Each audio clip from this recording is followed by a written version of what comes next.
morning, everybody. Thank you for joining us. My name is Brittany DeFilly. I'm the Educational and Outreach Coordinator here at Verteks. Today we have Steve Hall, and he's going to be going over Enterprise Contact Center tips and tricks. So with that, we're going to go ahead and kick it all over to Steve. Steve, go ahead. It's all yours. Thank you, Brittany, and good morning, everyone. As Brittany said, this is Steve Hall. I'm one of the senior engineers over here at Verteks Consulting. And in today's webinar, we're going to go over the Connect Contact Center administration overview and some tips and tricks along the way. So the Enterprise Contact Center, also sometimes called the ECC, you'll hear that term thrown around, is an add-on product to the Mitel MyVoice Connect PBX phone system. So you can have the phone system, but if you need the advanced capabilities, ACD capabilities, automatic call distribution, call queuing, advanced reporting, that's when the ECC product is going to be a good fit for you. Let me go ahead and get into our system here. I'm going to bring this window over here. Okay.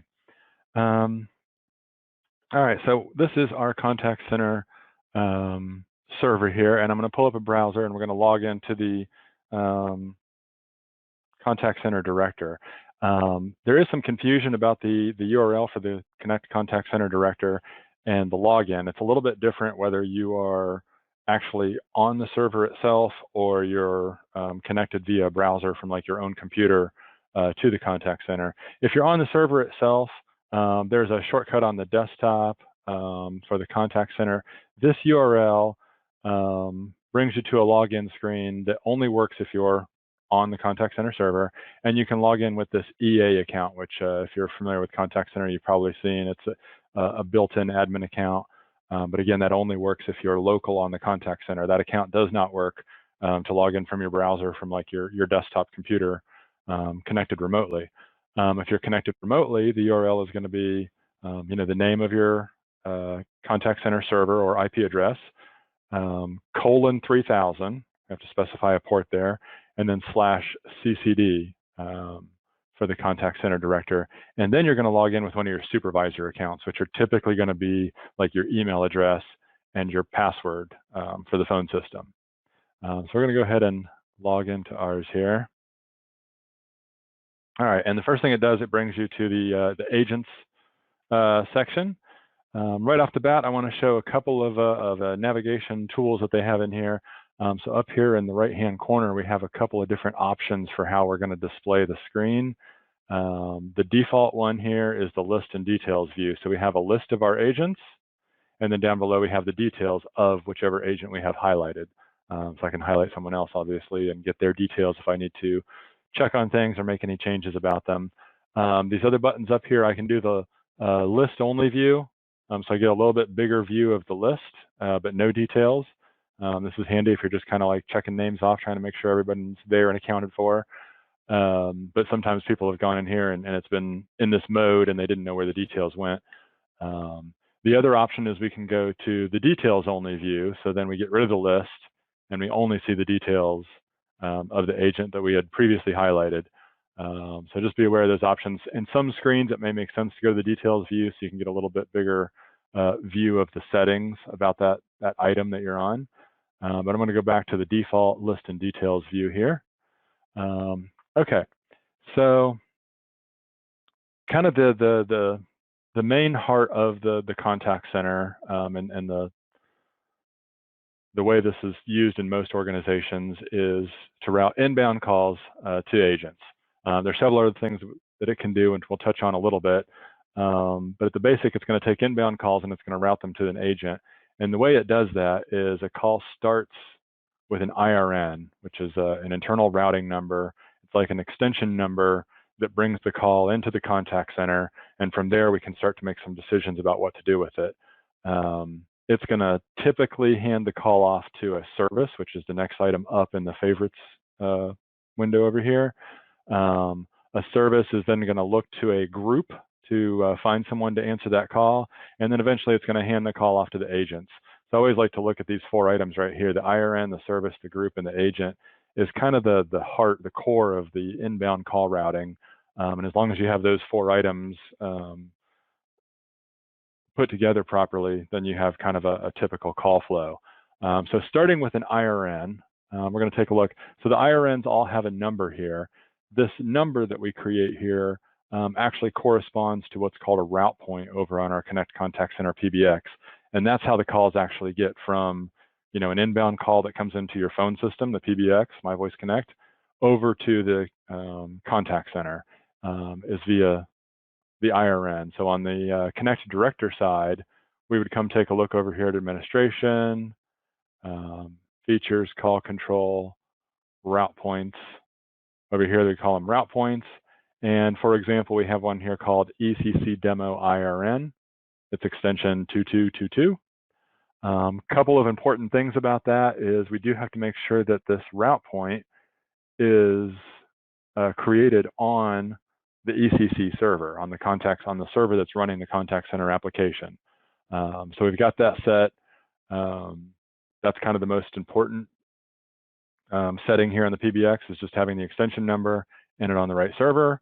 And then we can come back over to our contact center director and pick up that same extension, 2222. And now we've got that call flow coming from the PBX to the contact center. And so now there's a few different settings I want to call out on here. First of all is the call profile. Call profiles are details about that specific call that get attached to that call. You can think of them kind of like variables, right? Some of them are automatic, like the ANI, which is the caller ID. Whoops. The time that the call entered the contact center. Some of those are automatic call profile variables. And then you can also have call profile variables that you create, and you can, populate those variables in some way. So as a call comes in, so this one, for example, we have a profile called city, and we've selected it, which means we've moved it over. Basically, to move one over, you just kind of highlight it over here and click the little arrow to bring it over to here. And then we can tag the variable by putting the value in here and saving it.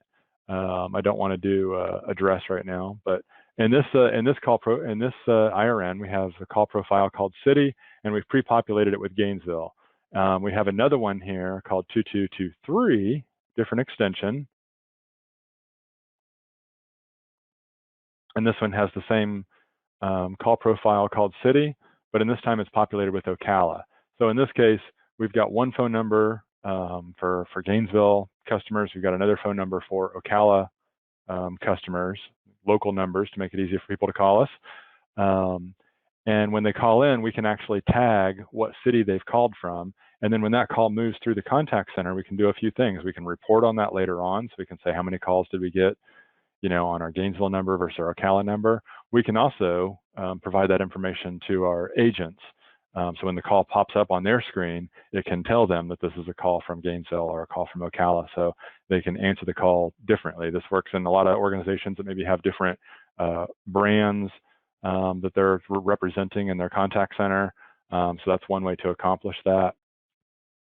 We'll also see priority here. Priority is a way that we can tag certain calls as a higher priority, meaning they're going to get answered sooner. So by default, a call comes in and it has a priority of 0. There's another section in here where we define the automatic priority increase settings.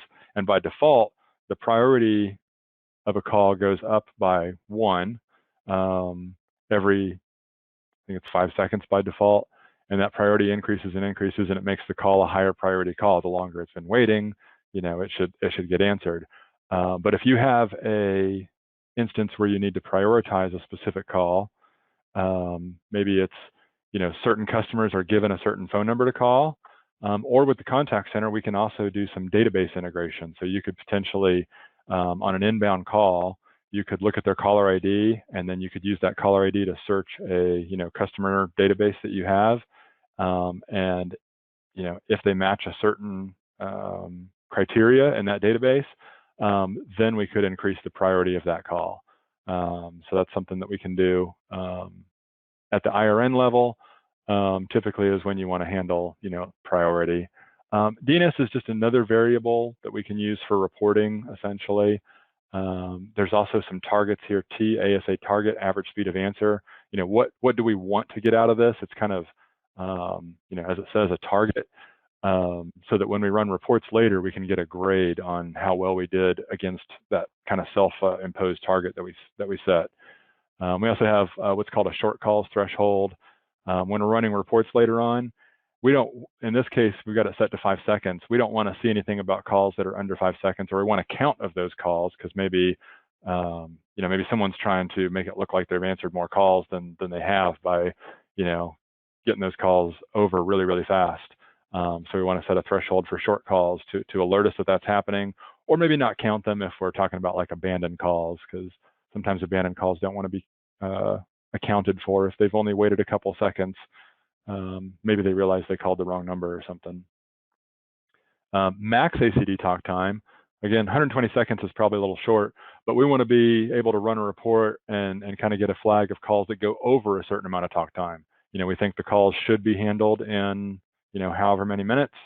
If they're on the phone for longer than that, we want to get a flag about that so we can look into, what might be going on there. Interval time, again, when we're running reports, we can run a report by interval. What do we want that interval to be? The default here is 30 minutes, so we can look at a breakdown of calls, how many calls came in during this 30-minute window versus this 30-minute window, and so on. Helps with staffing, how many agents do we need at different times of day. Skills, we can do some skills-based routing so that we can tag agents with certain skills and only deliver the calls to the agents that have that particular skill. That's one way to route the calls. And then finally, the most important thing here probably with the IRN is the destination. Now, typically the destination for an IRN is going to be a service, and we're going to look at the service next. It could also be a script. Like I said, if we're going to do a database lookup on maybe the caller ID, in addition to the caller ID, we could also ask the caller for some information and use that information for our database lookup. We could ask them for a member number. We could ask them for their zip code or something, and then use that information to go to a database. If we did that, we would go down to the script option, but in this case, we're going to send it off to a service, which is the next item up here. The services in the contact center are essentially synonymous with the queue, the word queue. The service is how we're going to handle that caller or service that caller while we're waiting for an agent to pick them up.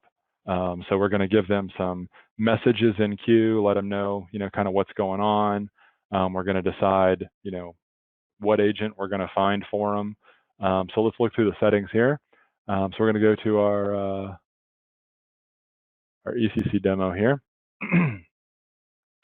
And so one of the most important things here is the selection criteria, or the agent selection criteria.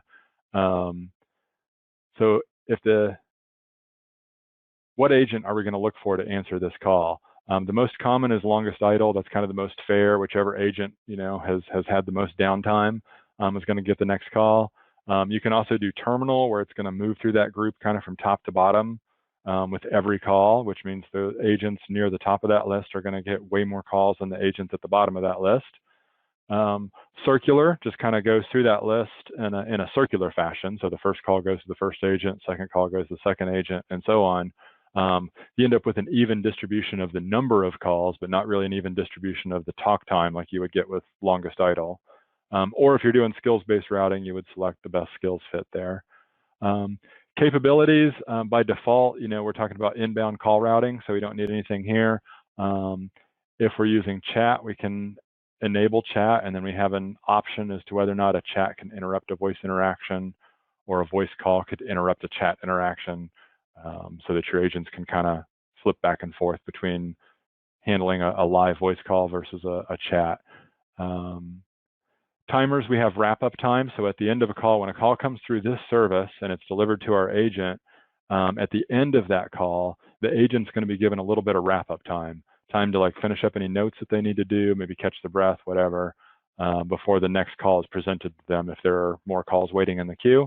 We can configure that here on the service level. So if you have agents that are handling different types of calls from different services, maybe certain types of calls require more wrap-up time because there's more, notes to take and that sort of thing. So you can configure the wrap-up time on a service basis here. Forced release timeout. So when an agent is released from the contact center, that means they're not eligible to take calls. They've kind of put themselves on not ready mode is a term that gets used a lot. Forced release means we tried to send them a call. They were eligible for the next call. Maybe they were the longest idle agent. We rang their phone for 20 seconds. They didn't answer it. We're going to go ahead and put that agent into forced release. They're going to see that on their screen that they've been released from the contact center. And that means that we're not going to continue trying to present calls to them because otherwise they would remain the longest idle agent and they would continue to receive every new inbound call. So we're going to go ahead and kind of put them in timeout for a while if they don't answer a call when we send it to them. And they're going to have to resume in their agent interaction center on their screen to start taking calls again. One of the main things that we get into the contact center to do when we need to make changes is people want to make changes to the announcement plan for a service. So the announcement plan is, typical things that you might hear. Sometimes they're called comfort messages, messages in queue. Your call may be recorded, for training and quality purposes. We appreciate your call. All agents are currently assisting other callers. The next available agent will be right with you. Those sort of messages. So the announcements tab is where we configure those for the service. So as we can see here, there's a few different types. There's mandatory announcements, first announcement, secondary announcement, settings for the secondary announcement, and then the actual secondary announcements.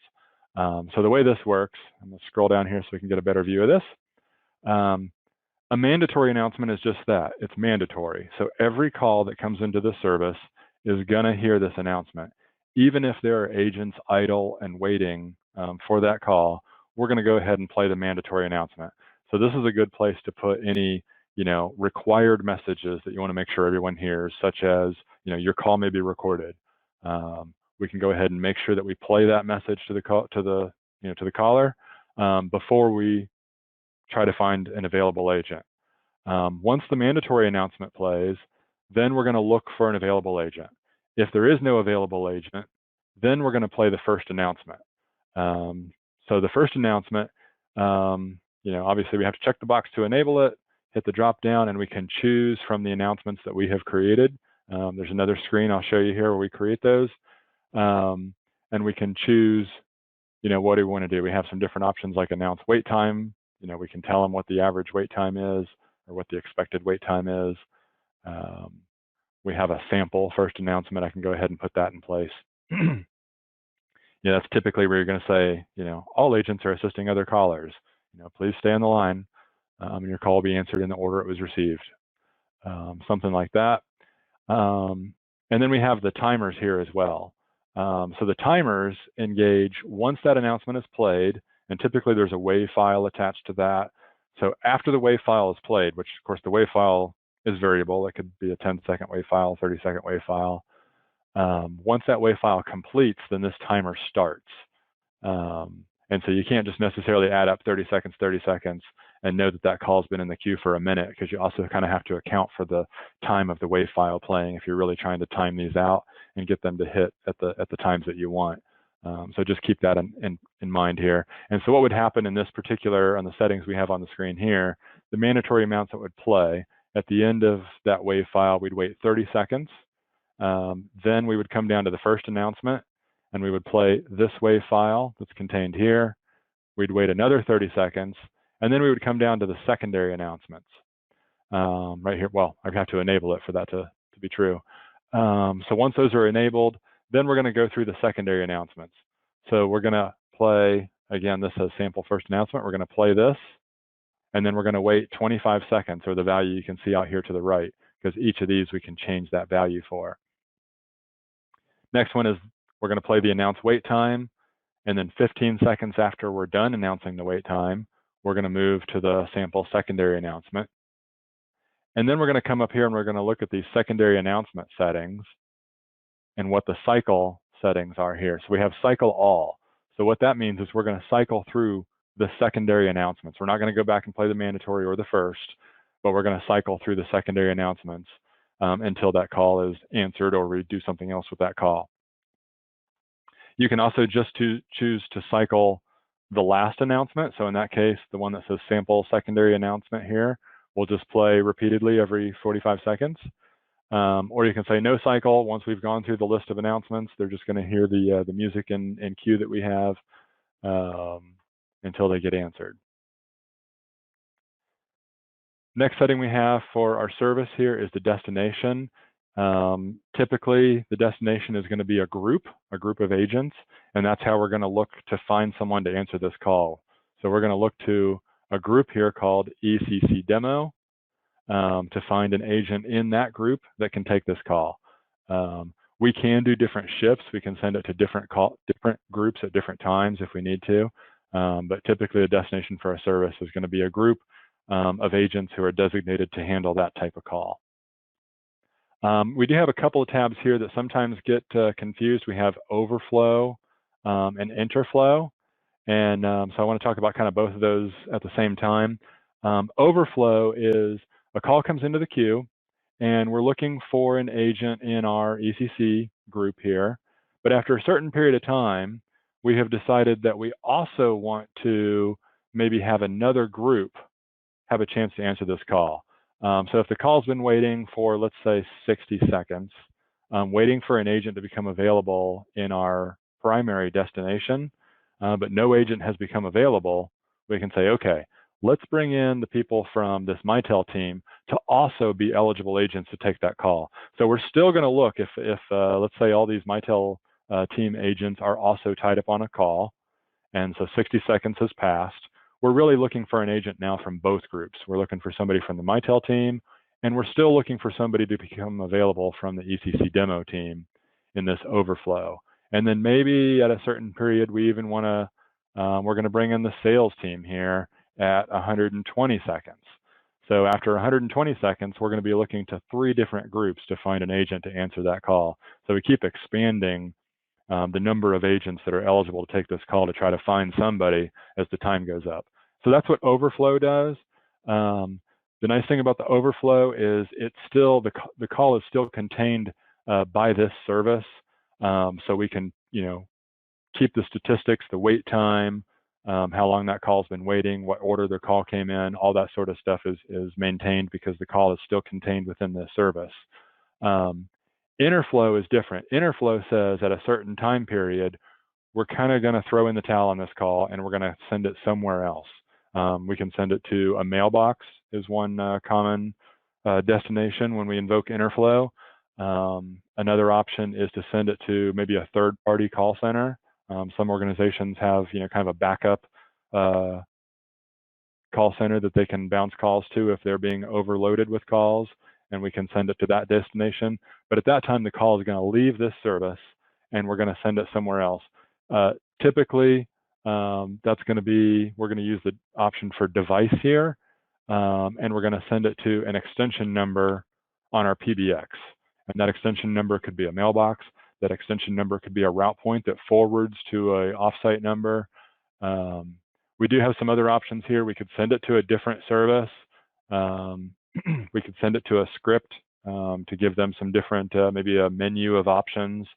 But the bottom line is overflow still contains the call within that service and just tries to find more agents to help out, where interflow the service is giving up on the call and it's going to send that call somewhere else.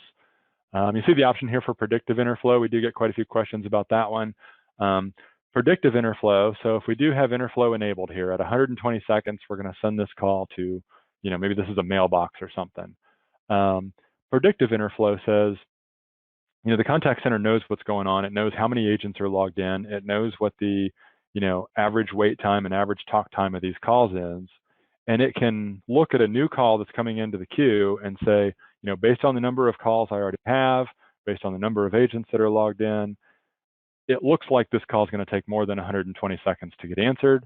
So instead of making them wait 120 seconds before I send them to this 1, 2, 3, 4 mailbox, I'm just going to do that right away, not make them wait, because the math looks like they're going to have to wait anyway. So let's just get them taken care of. So that's what predictive interflow does. is it just sends the call off to that destination if the system predicts that they're going to have to wait that amount of time. A couple of other things that hopefully don't get, well, this one doesn't get hopefully pulled into place too often, is the no agent destination. So a call has come into the service, and we've looked at the destination group, and if we have any overflow groups, we've looked at those groups. And not that those agents are, busy on another call. No agent means no one's even logged in. So if no one's even logged in, then we've got probably maybe a problem with our schedules that are allowing calls to reach this stage of the call flow when we're closed, or maybe there's a technical issue that's preventing agents from logging in. But typically, calls shouldn't be reaching the service with no agents logged in. But if they do, we have an option here to send them, somewhere else. So again, typically we're going to send them to device is just an extension on the phone system, and we can send them to whatever extension on our phone system makes sense. Maybe an auto attendant or a message that says that we're closed or whatever. A couple other tabs that we work with quite a bit on a lot of contact centers. The first one here is scheduled callbacks. So some call centers like to give their callers an opportunity to not wait on the phone and have the system call them back when an agent is available. There's a couple different ways you can do the scheduled callbacks. One is to kind of keep your place in queue, and we'll call you back when it's kind of your turn to be answered. That's our preferred option over the truly scheduled callbacks where you can pick a time, because picking a time, maybe there's no available agents at that time. It gets a little difficult. They may not know what the hours of the contact center are, so they could try to put in a time that's, when all your agents have gone home for the day and you're closed. So with the scheduled callbacks, like I said, there's two different ways: to keep your place in queue and just get your call answered when it's your turn, which is our typically preferred recommended method, or the scheduled callbacks where a caller can put in the time. With scheduled callbacks, I really only suggest these in cases where you have pretty long queue times, maybe more than 10 minutes or more at least, because the scheduled callback itself does require a little bit of navigation on the caller's behalf.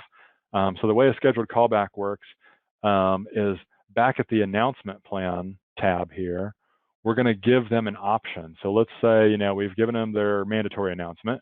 30 seconds has passed. We've given them our first announcement that says all agents are busy.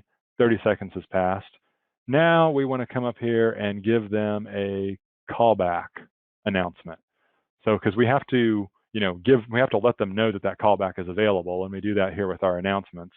And so in this case, we're going to call our script called callback, and that script contains a prompt for the caller that says, if you'd like to keep your place in queue and have one of our agents give you a call back, press 1. When they press 1, it walks them through entering their phone number. They verify that their phone number is entered correctly. They have to press a digit to confirm, and then the system will call them back. Again, when it's their turn in the queue for that call to be taken. So because of the steps that a caller has to go through to kind of set up and confirm their phone number, if your queue time is less than a couple of minutes, it really doesn't make a whole lot of sense to kind of make them go through those steps when their turn to be answered is going to come up so soon. In fact, sometimes it could even come up while they're trying to confirm their phone number, because if an agent becomes available, it's still going to try to pull that call back to them until they've gotten that call back confirmed. So again, typically only recommended if your queue times are kind of long. And then the last one here is very similar, abandoned callbacks, but the difference is in an abandoned callback, it's just going to take the caller ID of that call, and it's going to try to call them back when their turn in queue came up. So somebody called in, they got into the queue, and then they hung up before they got to an agent. So that's what we call an abandoned call. We're going to keep track of that number. We're going to keep their place in queue. When it's their turn, we're going to reserve an agent, and the system's going to dial outbound to that person and call them back. Don't see a whole lot of call need for that. Not a lot of people are using that feature. Obviously with most people on cell phones, hopefully you're going to catch the right number If a person is calling from their office, a lot of times you're going to run into a problem there because the callback is going to go to the receptionist at the office rather than to their personal phone. So that's one reason that abandoned callbacks maybe don't get used all that often. But the feature is there, and we can use that. Another question that comes up a lot is with the scheduled callbacks. We close at say 5 o'clock. We don't want a whole bunch of callers requesting callbacks, at 4:55, and kind of then there's a log of callbacks to be kind of cleared out of the queue before the end of the day. And hopefully your agents know to wait until they've gone idle before they log out, because there could be queued calls or callbacks scheduled. But if we want to prevent a lot of callbacks getting scheduled towards the end of the day, we can actually, in our announcement, in the script for that, in the script editor, we can actually put a schedule in there that says, don't present the callback option. Don't even give them that option if it's after 3:30 or something, to prevent those callbacks from getting piled up at the end of the day. So we do have that option as well. And kind of what I was saying about the agents, one thing just kind of briefly mention for our contact center administrators, it's more of a supervisor function, is at the end of the day, let's say you close at 5 o'clock, you want to make sure that the agents are trained to stay logged into their queue once they've kind of completed their last call, and see that their status kind of goes back to idle. And that lets them know that there are no more calls in the queue. You don't have people that called in at 4:59 and are waiting to be answered. Because what an agent could do is they could end a call. They could be in that wrap-up time, that little breather that they get at the end of each call, and they could go ahead and they could log out of their queue and they could go home, and then that call could potentially be abandoned in there. Of course, they would eventually trigger the no agent destination when all the agents log out and end up wherever that is. But typically, we recommend that the agents try to see that their screen goes back to idle, lets them know that their queue is clear. You may also have dashboards up in your environment that could let them know that, but just something to be aware of, so that you don't kind of abandon callers that are waiting for you. So those are the settings contained within the service. There's a lot of settings. This is really the big, the biggest area within the contact center for administration. But again, once the call, it's come into the IRN, we've handed it off to a service, and the service is going to hand it off to a group. In this case, the group is the ECC demo group. Real simple here. I'm going to discard the changes that I made here. The group is simply just a group of agents. So we've got 1, 2, 3, 4 agents contained within this group. Real simple to move agents back and forth. If we need to put someone into this group, we can grab them here and move them over. Now they're in the group. That's a very common administrative task, is making sure your agents are lined up in the right group so they're getting the right calls. There's a few settings here about these groups. Obviously the name, the capabilities. If you're using the chat function within the contact center, then you have to enable that group to be able to do that. Dial lists are another feature that we do have a few customers using, where we can basically pull a batch of numbers in from a database, and we can start making outbound calls to those numbers and matching those calls up with agents. So again, just like the callback, we're going to reserve an agent, we're going to make an outbound call, and then when that call is answered, we're going to connect that agent to that caller. So if you have an outbound call campaign, the dial list is the feature that we're going to use for that. Outbound, that's just simply our callbacks, like we already talked about. If we're using the callbacks, either abandoned callbacks or scheduled callbacks, we have to enable that feature, that capability for the group. The statistics down here under this line, these all affect the way the reports look. They don't really affect anything about the function of the inbound calls and how they're handled, but they affect the reports. So again, our target average speed of answer, what's our goal for this group? How quickly do we want those calls to be answered? And then we can run a report to give us a score or a grade against that. What do we think a max ACD, a max, talk time should be? In this case, we got it set to 5 minutes. If it goes over that, we can run a report. We can get a count. How many agents had calls, over that? How many calls did they have over that number? That sort of thing. Short calls, again, same thing. We want to know how many short calls an agent had. how are they able to get through a call in 5 seconds? Something unusual is going on there. Interval time, again, we talked about that, shows up on the reports. And then the service time intervals. Again, this has to do with reports. You have STI1 through STI5, and we can run a report and we can get a breakdown of how many calls are answered, kind of like a bell curve of when these calls are answered in the queue. Are they mostly answered in the first 10 seconds? Did the calls get answered in the first 20 seconds, 30 seconds, 40 seconds, 50 seconds? You can adjust these based on the nature of your typical queue times, so that you can kind of see what that what that bell curve of calls being answered looks like. You're probably going to have very few calls answered in STI1. After they've been queued for a few seconds, then hopefully the agents are grabbing the call, so you'll see a spike. And then, a few calls kind of get, they call in at the busy time of day, and they're going to end up getting called in the later STIs or service time intervals. So again, just for reports, that's also what the thresholds tab here has to do. This is if you're using the built-in agent manager supervisor tool, which is a locally installed program that you would deploy on your contact center supervisors' computers, so that they could view in real time what's going on with the queues, how many calls are in queue, how long are they waiting, how many agents are logged in, what are my agents current state, are they released, are they on the phone, are they forced released? You want to know about that. These thresholds can affect when the values on that screen go into like a yellow or red state, so that you can be alerted to that. A lot of customers now, instead of using the built-in contact center agent manager reports, have moved to a third-party reporting tool that we highly recommend called Brightmetrics, which is all web-based. And then these thresholds don't really apply because there's thresholds built into that product. And we do have another webinar that goes into depth on that.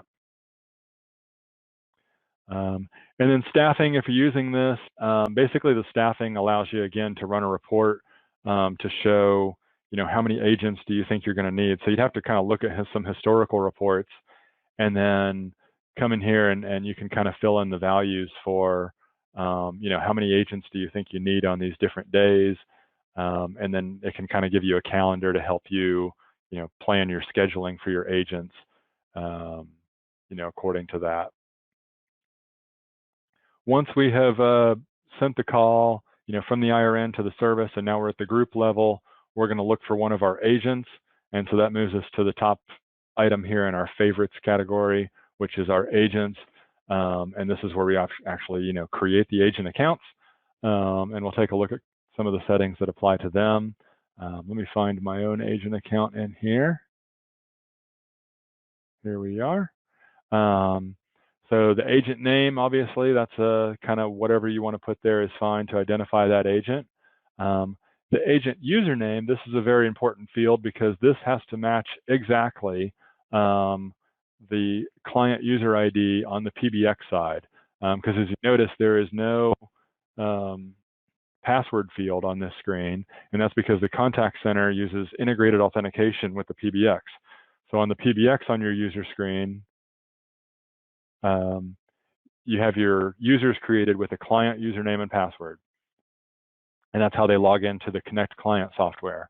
That's also how they're going to log into the Contact Center Agent Interaction Center webpage.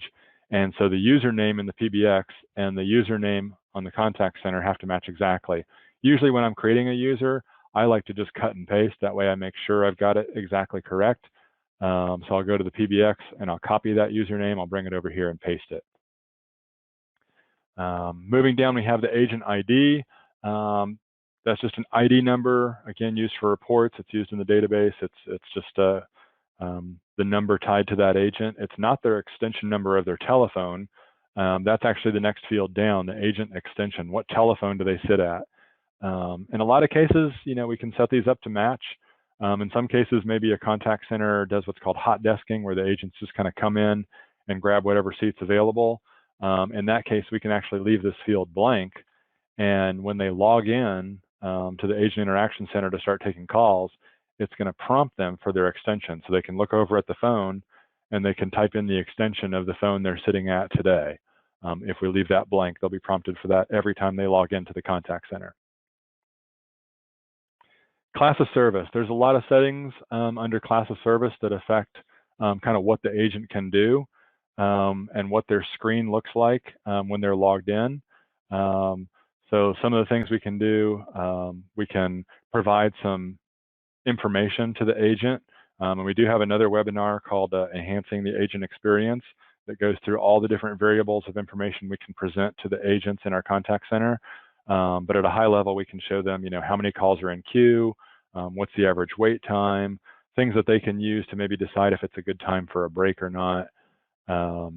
We can also control some permissions with the class of service, such as, are they able to see the queue monitor, which is kind of a list of all the calls stacked up in the queue? And then if they can see the queue monitor, are they able to select a call from the queue and answer it directly? In some contact centers, they do give that ability because maybe the agent recognizes a phone number of someone they were just speaking to, and they want to get reconnected to that caller. And so they can use that option to pull a call from the queue directly to them. But again, that's controlled by their class of service. Pop-up profiles as we move down, we do have the ability to kind of do a screen pop. We can open up a browser window when a call comes in, or when an agent logs in, or when an agent goes to forced release, for example. When these triggers happen, we can pop up a browser and we can send them to whatever URL. So for example, if you have a web-based CRM platform that you're using, we could take their caller ID and we could potentially pop a web page open in your CRM application using the caller ID to search for that customer record and pull up that information for your agent when they take the call. We can also use it, like I said, for maybe they go to forced release. We pop up a screen to let them know. It kind of takes over their screen and tells them that they've been in forced release, so they're aware of that. The agent queues, that's another feature that's only used in kind of a small number of contact centers. An agent queue is similar to our other queues, but in this case, it's a queue just for that one particular agent. So if a caller calls back and they want to speak to the agent that they were previously speaking to, they could enter that agent's queue and wait for that particular agent to become available and then get answered.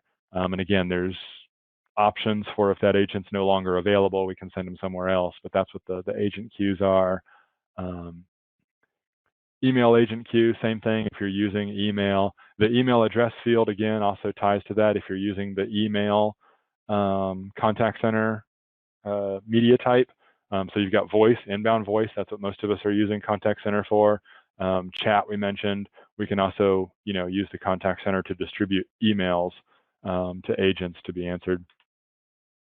Couple options: auto answer incoming ACD voice calls. So every time a call is sent to them, instead of them having to click a button or pick up their phone to answer that call, we can just answer it.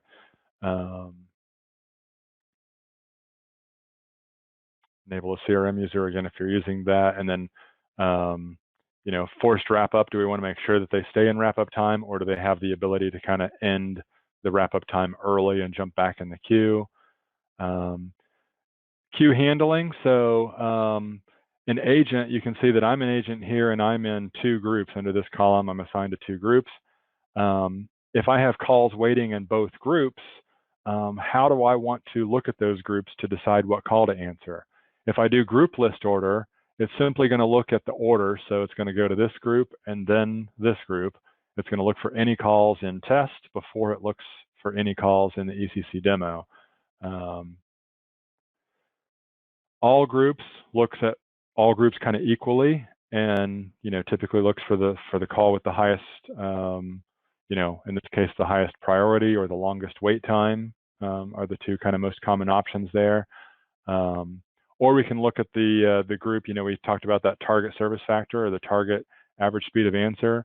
We can pick a call that is kind of going to keep those scores as good as possible. Maybe one has a target service factor of 5 minutes and another one has a target service factor of 1 minute. The system will say, okay, well, we better get those calls answered that have a target service factor of 1 minute and let those other calls wait a little bit longer. depending on what the different groups are that this agent is a member of.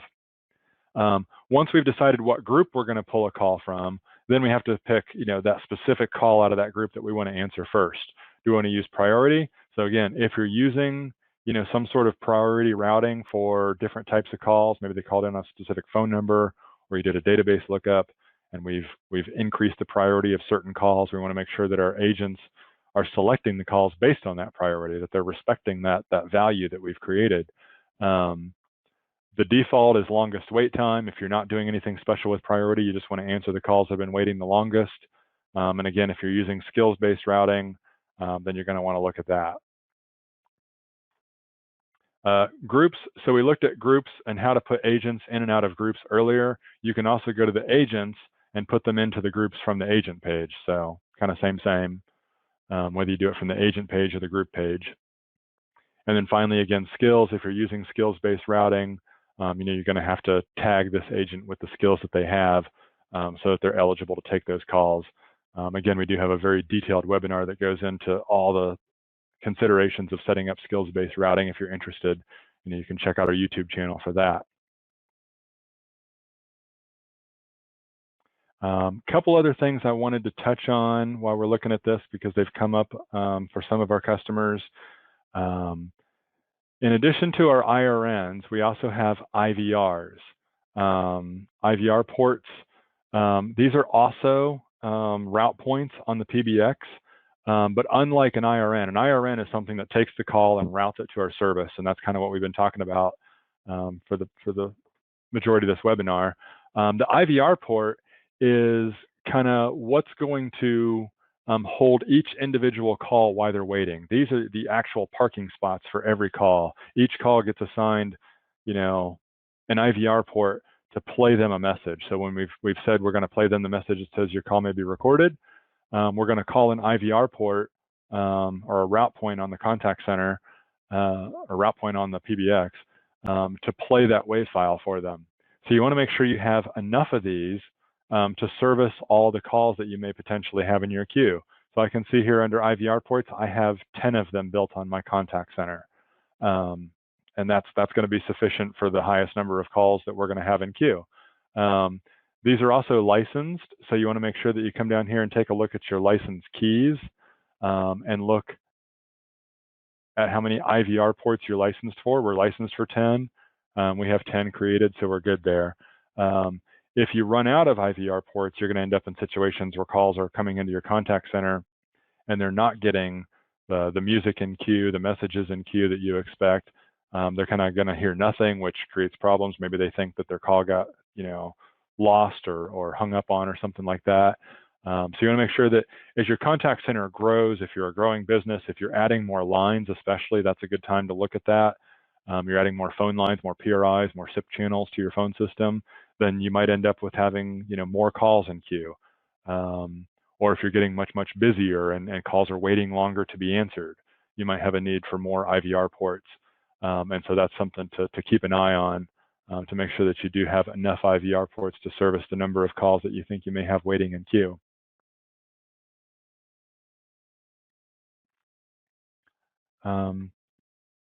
Last couple things as a contact center administrator, I always like to touch on the backup options here.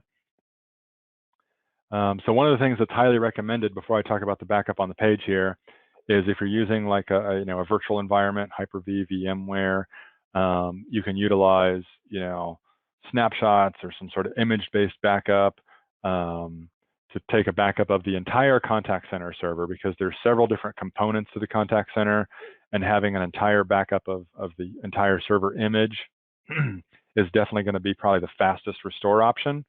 But in addition to that, we also have a couple options here in the contact center. One is an automatic database backup. And so right here we can see under database backup, we have the destination path. It's going to put it in a folder on the contact center server. What time it runs, we have it running at 10 p.m. And then you have kind of a retention and rotation policy here for these backups. So in our case, we're going to run a daily backup, and we're going to keep the last 3 copies. And then every week, we're going to run a weekly backup and keep the last 2 copies, so we could go back a couple of weeks.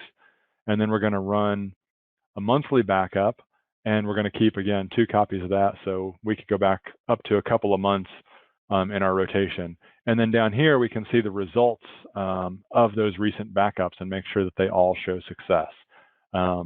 These will start failing if the server starts to run low on disk space. You do have to have at least 20 gigs free. It does a check before it even tries to do a backup to make sure that there's 20 gigs of available space. And so that's an area where you might see backup failures start to occur. And we can see here our daily backups, our monthly backups. A now backup, this type here that says now, is if I come in here and I click this button that says I want to back up, all the data, it's going to be a right now backup. You may want to do that before you do some maintenance or something like that. And that's actually something you can do as long as your contact center isn't super large and super busy. It's actually safe to do that at any time. But of course, you're not going to be getting, it's usually maintenance is going to be done after hours anyway. The other type of backup we want to look at is the CCIR backup. So if you're using CCIR, which is the Contact Center Interaction Reports, so these are not the built-in contact center reports that you get with the supervisor tools that get installed on your supervisor computers, where they can run scheduled reports, looking at, how many calls did this group take on, Monday, Tuesday, Wednesday, and so on. The interaction reports it's another database that gets created on another server, not on the contact center server, and it's typically used by third-party reporting tools to get very detailed contact center reports where we can look at every specific call, how long that call waited in queue, who talked to that caller, all the details about every specific, interaction. Bright Metrics is our, most common reason for setting up CCIR. But if you do have that set up and you are relying on that data, then you do want to have CCIR backups running. Same kind of thing. There's a folder where the backups are created, and you have rotation periods. In this case, we're just doing it daily and keeping 3 copies. Again, 20 gigs of free space has to be there. And when those backups run, they can be found, again, on the hard drive of the contact center server.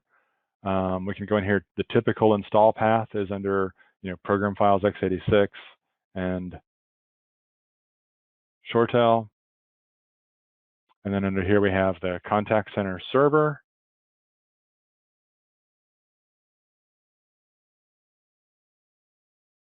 And then in here we have a backup folder. And that's where those backups, same kind of thing we saw on the screen here with our dailies, our weeklies, our monthlies, and our right now backup that we took.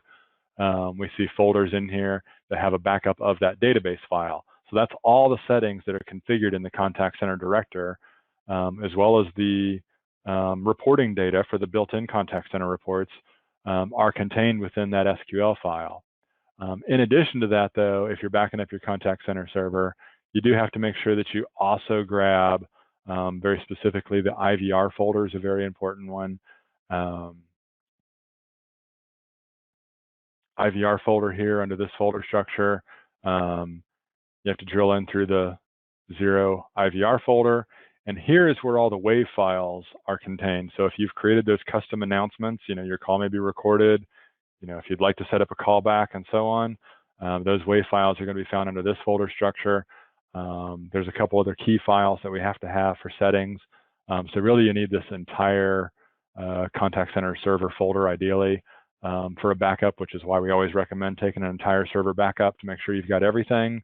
But that's where those files are located if you do need to drill in and find those.